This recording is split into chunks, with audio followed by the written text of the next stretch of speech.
no feeling more intense than starting over. If you deleted your homework the day before it was due, as I have, or if you left your wallet at home and you have to go back after spending an hour in the commute. If you won some money at the casino and then put all your winnings on red but it came up black. If you got your best shirt dry cleaned before a wedding and then immediately dropped food on it. If you won an argument with a friend and then later discovered that they just returned to their original view. Starting over is harder than starting up. If you're not ready for that, like if you've already had a bad day, then what you're about to go through might be too much. Feel free to go away and come back. I'll be here. Alright, thanks for coming with me on this trip. I'll understand if you have to take a break at any point.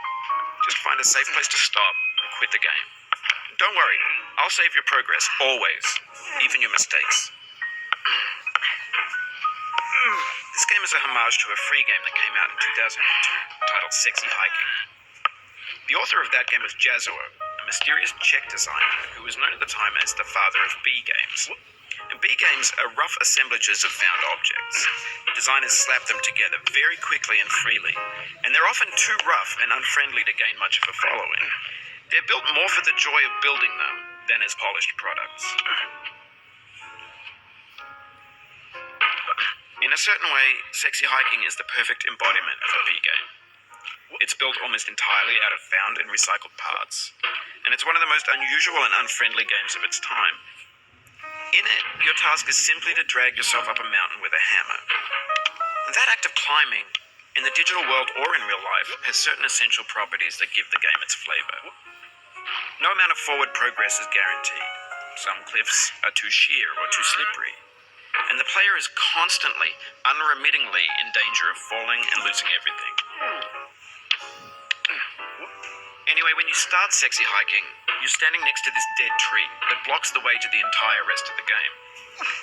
It might take you an hour to get over that tree, and a lot of people never got past it. You prod and you poke at it, exploring the limits of your reach and your strength, trying to find a way up and over. And there's a sense of truth in that lack of compromise. Most obstacles in video game worlds are fake. You can be completely confident in your ability to get through them once you have the correct method or the correct equipment or just by spending enough time. In that sense, every pixelated obstacle in Sexy Hiking is real.